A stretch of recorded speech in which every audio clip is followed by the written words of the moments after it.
ओम गंगणपते नमः। साप्ताहिक व्रत कथा। आज आपको साप्ताहिक की व्रत कथाओं के बारे में श्रवण कराएंगे, जिनके व्रत करने से, भगवान की कथा का श्रवण करने से मन की किसी प्रकार की कामनाएं होती हैं वो पूर्ण होती हैं। रविवार, सोमवार, मंगलवार, बुधवार, बृहस्पतिवार, शुक्रवार, शनिवार आदि व्रत कथाओं के बारे में हम आपको श्रवण कराएंगे। सभी मनोकामनाओं की पूर्ति के लिए व्रत श्रेष्ठ हैं। प्रातः काल स्नान आदि से निवृत्त होकर स्वच्छ वस्त्र धारण करें, शांत चित्त होकर परमात्मा का स्मरण करें। भोजन एक समय से अधिक नहीं करना चाहिए। भोजन तथा फलाहार सूर्य के प्रकाश रहते ही करने के बाद ही भोजन करें। व्रत के अंत में व्रत की कथा को सुनना चाहिए। व्रत के दिन नमकीन भोजन कभी ग्रहण नहीं करना चाहिए। इस व्रत के करने से मान सम्मान बढ़ता है, शत्रुओं का नाश होते हैं, आँख की पीड़ा से अतिरिक्त अन्य सभी पीड़ाएं दूर हो जाती हैं। हम आपको आज रविवार व्रत कथा के बारे में श्रवण कराते हैं। एक बुढ़िया थी। उसका नियम था कि प्रतिदिन सवेरे ही स्नान आदि को घर के गोबर से लीप कर फिर भोजन तैयार करके भगवान को भोग लगा स्वयं भोजन करती थी। ऐसा व्रत करने से उसका घर अनेक प्रकार से धन धान से पूर्ण था। भगवान हरि की कृपा से घर में किसी प्रकार की विघ्न या दुख नहीं था। सब प्रकार से घर में आनंद रहता था। इस तरह कुछ दिन बीत जाने पर उसकी एक पड़ोसिन, जिसकी गौ का गोबर वह बुढ़िया लाया करती थी, विचार करने लगी कि यह वृद्धा सर्वदा मेरी गौ का गोबर ले जाती है, इसलिए अपनी गौ को घर के भीतर बांधने लग गई। बुढ़िया गोबर ना मिलने से रविवार के दिन अपने घर को ना लीप सकी, इसलिए उसने ना तो भोजन बनाया ना भगवान का भोग लगाया, स्वयं भी उसका भोजन नहीं किया। इस प्रकार उसने निराहार व्रत किया। रात्रि को हो गई, वह भूखी ही सो गई। रात्रि में भगवान ने उसे स्वप्न दिया और भोजन ना बनाने का तथा भोग ना लगाने का कारण पूछा। वृद्धा ने गोबर ना मिलने का कारण सुनाया। भगवान ने कहा कि माता, हम तुमको ऐसी गौ देते हैं जिससे सभी इच्छाएं पूर्ण होती हैं, क्योंकि तुम हमेशा रविवार को गौ के गोबर से लीपकर भोजन बनाकर मेरा भोग लगाकर खुद भोजन करती हो। इससे मैं खुश होकर तुमको वरदान देता हूँ। निर्धन को धन, बांझ स्त्रियों को पुत्र देकर दुखों को दूर करता हूँ, अंत समय में मोक्ष देता हूँ। स्वप्न में ऐसा वरदान देकर भगवान तो अंतर्धान हो गए।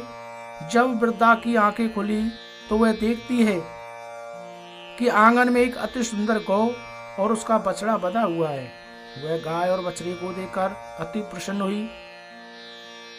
उसको घर के बाहर बांध दिया, वही खाने को चारा डाल दिया। जब उसकी पड़ोसन बुढ़िया के घर से बाहर एक अति सुंदर गौ और बछड़े को देखा तो ईर्ष्या के कारण उसका हृदय जल उठा। उसने देखा कि गाय ने सोने का गोबर किया है। वह उस गाय के गोबर ले गई, अपनी गाय का गोबर उसकी जगह पर रख गई। वह नित्य प्रति ऐसा ही करती थी। सीधी सादी बुढ़िया को इसकी खबर नहीं होनी।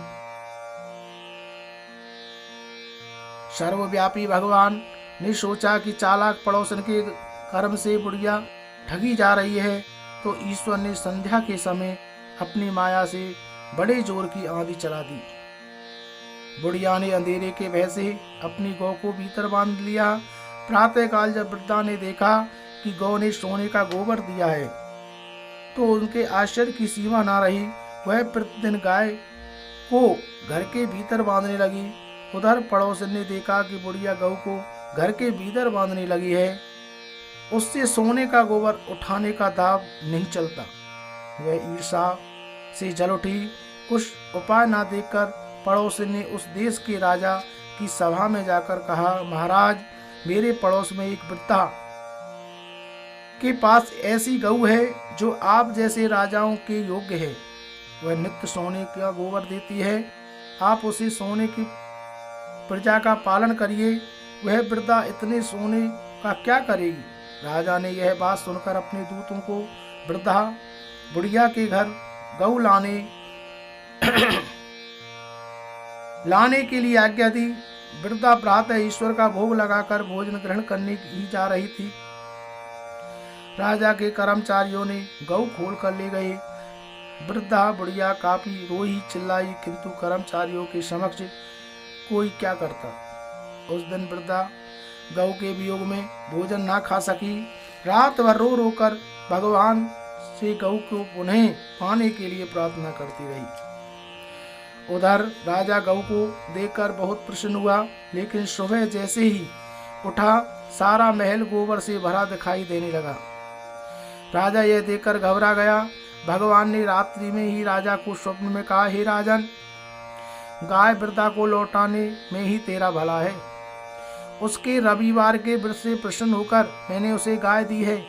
प्रातः काल ही राजा ने वृद्धा को बुलाकर बहुत से धन के समय सम्मान सहित गऊ बछड़ा लौटा दिया।